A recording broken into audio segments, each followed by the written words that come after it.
अस्सलामुअलैकुम। इंटेलिजेंस को अगर हम दो हिस्सों में तकसीम करें तो एक हिस्सा बनता है आईक्यू लेवल, जबकि दूसरा हिस्सा बनता है ईक्यू लेवल।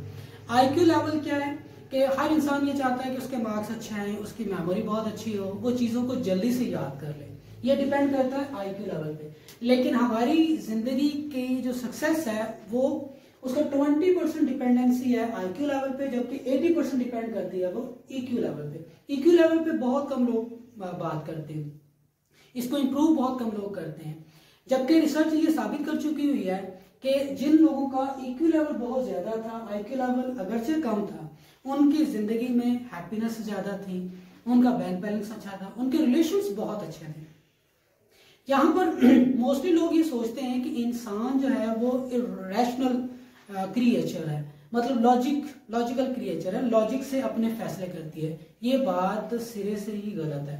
इंसान जो है वो इमोशनल क्रिएचर है। मिसाल के तौर पर एक शख्स के घर में अगर आग लग जाती है तो वो ये नहीं देखेगा कि फायर ब्रिगेड कब आ रहा है, ये कितनी आग ज्यादा है या कम है, वो अपनी फैमिली को बचाने के लिए उसके अंदर कूद पड़ेगा।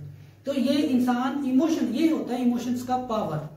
अगर आप अपने इमोशंस को अच्छी तरह से समझते हैं, और जो शख्स दूसरों के इमोशंस को अच्छी तरह से समझता है और वो उससे इन्फ्लुएंस होकर अपनी जान की भी परवाह नहीं करते, तो ऐसा शख्स जिंदगी में कुछ भी अचीव कर सकता है। ये इमोशंस का पावर है। अच्छी बात ये है कि हम इमोशनल क्वेश्चन को या अपने इमोशंस को इंप्रूव कर सकते हैं, जबकि आईक्यू के लिए ये करना बहुत ज्यादा नामुमकिन है, इम्पॉसिबल है। तो हम इसको इंप्रूव कैसे कर सकते हैं? How to improve emotional question. हम अपने इमोशंस को कैसे कंट्रोल कर सकते हैं, कैसे अंडरस्टैंड कर सकते हैं, इसके लिए आज हम 4 डोमेन में बात करेंगे। Number 1, self awareness. Self awareness मतलब आपका अपने आप को अच्छे तरीके से जानना। मतलब आपको ये पता होना चाहिए कि आपके स्ट्रॉन्ग पॉइंट्स कौन से हैं, आपके वीक पॉइंट्स कौन से हैं, आपका कैरेक्टर कैसा है, आपके मोटिव्स कैसे हैं। स्ट्रॉन्ग पॉइंट्स और वीक पॉइंट्स ये जानना इसलिए भी जरूरी है कि ताकि दूसरे लोग आपके इमोशंस का नाजायज फायदा ना उठाएं। कैरेक्टर से आपको अपनी एबिलिटीज के बारे में आइडिया होना चाहिए, और मोटिव्स का मतलब यह है कि आप लाइफ में क्या करना चाहते हैं, आपकी प्रायोरिटीज क्या हैं। यहाँ पर चूंकि हम इमोशंस की बात कर रहे हैं, तो सेल्फ अवेयरनेस का मतलब यह है कि आपका अपने इमोशंस को अच्छे तरीके से जानना।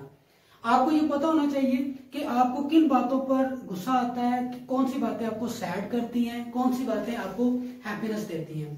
तो जब आप खुद को अच्छे तरीके से जानेंगे तो ही आप दूसरे लोगों को अच्छे तरीके से जानेंगे और उनके इमोशंस को अच्छे तरीके से हैंडल करना सीखेंगे। बाज़-औक़ात ऐसा होता है कि आप गुस्से में आकर किसी शख्स को बहुत कुछ बोल देते हैं कि आपको बाद में रियलाइज होता है कि वो मैं गुस्से में आके मुझे पता ही नहीं चला मैंने ये क्या क्या चीजें कह दी। इसका मतलब है कि आपको अपने बारे में अवेयरनेस नहीं है, आपको अपने इमोशंस के ऊपर कंट्रोल नहीं है। हमने इसी इमोशंस को कंट्रोल करना सीखना है। मैनेजिंग इमोशंस, हमें अपने इमोशंस को मैनेज कैसे करना है। मिसाल एक लीजिए, फर्ज करें एक शख्स जो है वो रूल एंड रेगुलेशन को फॉलो करते हुए सड़क पर जा रहा है, उसके करीब से दूसरा शख्स जो है वो इतनी तेजी के साथ गुजरता है कि उसका एक्सीडेंट होते होते बचता है।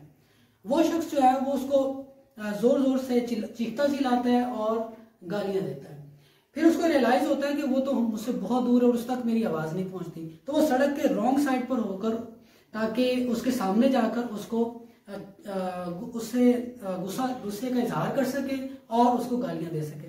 तो जैसे ही वो रॉन्ग साइड पर जाता है, आगे से एक गाड़ी आती है और उसका एक्सीडेंट हो जाता है।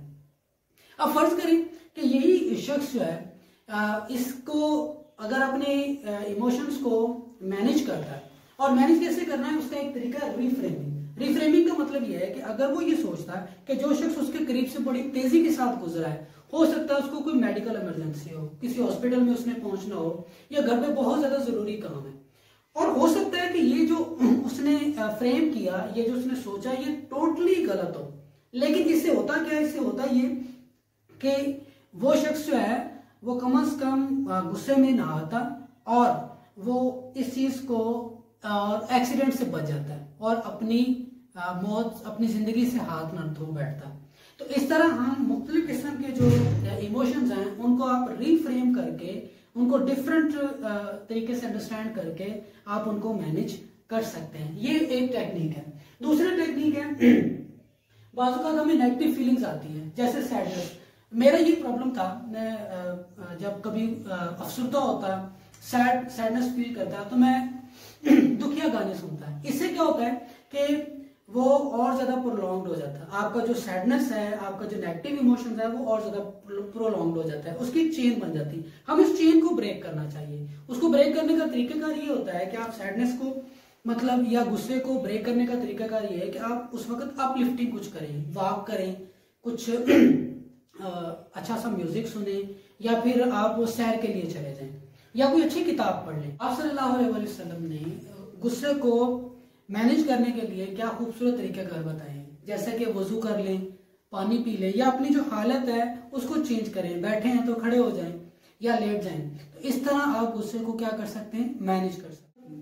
एम्पैथी क्या है, दूसरे के दुख और दर्द को अपना फील करना। एक बच्चा गिरता है, दूसरा बच्चा, और वो रोने लगता है, दूसरा बच्चा उसको देख के रोता है। वो क्यों रोता है, वो उसके दर्द को अपना दर्द महसूस करता है, वो उसके दर्द को अपना दर्द समझता है। यहाँ पर दुनिया में सिंपैथी करने वाले लोग आपको बहुत से मिल जाएंगे, सोशल मीडिया पर, व्हाट्सएप ग्रुप्स पर।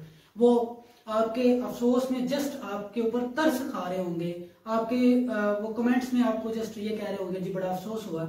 जबकि एम्पैथी वाले जो लोग हैं, जो दूसरों के दुख और दर्द को अपना दुख और दर्द समझते हैं, ऐसे लोग आपको बहुत कम मिलेंगे। आपको अपने इमोशंस को अंडरस्टैंड करने के लिए और उसको इम्प्रूव करने के लिए अपनी एम्पैथी को इम्प्रूव करना जरूरी है।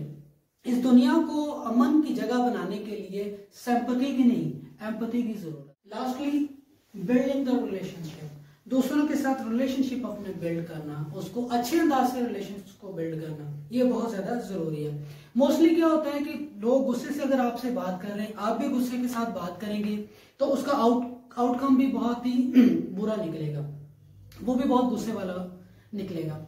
ये जो इमोशंस होते हैं ये कंटीजियस होते हैं, एक दूसरे के साथ ट्रांसफर हो जाते हैं। मसलन एक बच्चे को मुस्कुराता हुआ देखकर आप भी जरूर मुस्कुराते हैं, क्योंकि इमोशंस कंटीजियस हैं, वो ट्रांसफर होते हैं।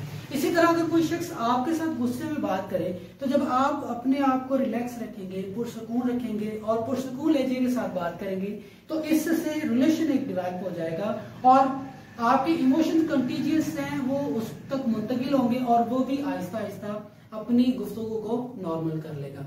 तो ये थे वो 4 डोमेन्स जिसको इम्प्रूव करके आप अपनी इमोशनल इंटेलिजेंस को इम्प्रूव कर सकते हैं और अपने आप को बेहतरीन इंसान बना सकते हैं। Thank you so much. Allah Hafiz.